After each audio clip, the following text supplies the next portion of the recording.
Parade मैदानमा दौडिने हात खुट्टा आज गोठमा गाईको स्याहारमा व्यस्त छन्। बुटको आवाजको सट्टा घन्टी बाँधिएका गाईको आवाज सुन्दै दिन बिताइरहेका छन्। यही हो पूर्व सशस्त्र प्रहरी कुसुम काफ्लेको नयाँ दैनिकी। ओखलढुङ्गा रामपुर घर भएका उहाँले स्थायी जागिर छोडेर काठमाडौँको पैयाटारमा गाई फार्म सुरु गर्नुभयो। अरूको आदेश होइन, आफ्नै निर्णयमा भविष्य बनाउने सपनाले उहाँलाई गाई गोठसम्म ल्याइ पुर्यायो र आज त्यो सपना साकार हुँदै गइरहेको छ।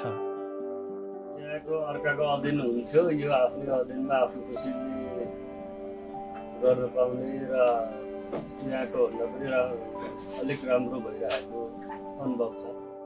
सीमित स्रोत साधन र कम अनुभवका बीच सानो फार्मबाट यात्रा सुरु गर्नुभयो। रोग जोखिम र खर्च भए पनि हार नमानी पशु चिकित्सकको सल्लाह र निरन्तर मेहनतले आज यो व्यवसाय सफल भइरहेको छ। फार्म सानो भए पनि यसको आम्दानीले 2 छोराहरूलाई +2 सम्म पढाउन सफल हुनुभयो। आज भोलि सरकारी जागिर सबैका लागि सहज छैन। जोखिम उठाउने आँट र काममा निरन्तरता भए आत्मनिर्भर बन्न सकिन्छ। अहिले आफूले भने जस्तो जागिर नपाइरहेको अवस्था भएको हुनाले कृषि पेसाबाट पनि परिश्रम भए तापनि इन्कम आय स्रोत छ। जागिर मात्रै जीवन होइन भन्ने उदाहरण हुन् कुसुम काफ्ले। परेड मैदानबाट गोठसम्मको उहाँको यात्रा धेरै युवाका लागि प्रेरणाको स्रोत हो।